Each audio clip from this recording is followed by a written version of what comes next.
ഒരു കൺക്ലൂസീവ് സെഷനായി ഇത് മാറാൻ പോവുകയാണ്.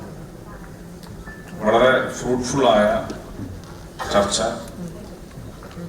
വളരെ ക്രിയേറ്റീവായ കുറേ നിർദ്ദേശങ്ങൾ, അതെല്ലാം ഈ സമ്മേളനത്തിനകത്ത് ഉയർന്നു വന്നു. ബഹുമാനപ്പെട്ട മുഖ്യമന്ത്രി അതിനകത്ത് ചെയ്യാൻ സാധിക്കുന്ന കാര്യങ്ങൾ, അദ്ദേഹത്തിന്റെ വിഷൻ, അതെല്ലാം നിങ്ങളുമായി പങ്കുവെച്ചുള്ളതാണ്.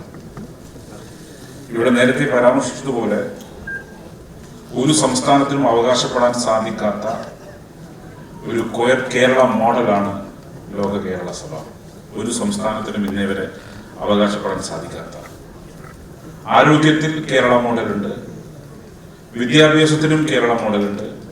അതുപോലെ വളരെ പ്രൗഡായി ഞങ്ങൾ പറഞ്ഞുകൊണ്ടിരിക്കുന്നത് നിയമസഭാ സമ്മേളനങ്ങളും ഇത്രയധികം നടക്കുന്ന മറ്റൊരു സംസ്ഥാനമില്ല എന്നുള്ള അഭിമാനത്തോടെ ഞങ്ങൾ പറയാറുണ്ട്. അതിലേറ്റവും ഒടുവിലത്തെ ഒരു കാര്യം കൂടി ഞങ്ങൾ എഴുതി ചേർക്കുന്നു. യൂണിയൻ ഗവൺമെന്റ് ഉൾപ്പെടെ പറഞ്ഞ ഈ ലോക കേരള സഭ കേരളത്തിൽ സംഘടിപ്പിക്കുന്നത് മാതൃകയാക്കി ഇന്ത്യയിലെ എല്ലാ സംസ്ഥാനങ്ങളും തുടങ്ങണം എന്നാണ് യൂണിയൻ ഗവൺമെന്റ് മറ്റ് സംസ്ഥാനങ്ങൾക്ക് നിർദ്ദേശം. അത് അക്ഷരാർത്ഥത്തിൽ വിമർശകന്മാരുടെ വായടപ്പിക്കുന്നതാണ്. മനുഷ്യരാശി എവിടെയെല്ലാം ഉണ്ടോ അവിടെ മലയാളിയുണ്ട്.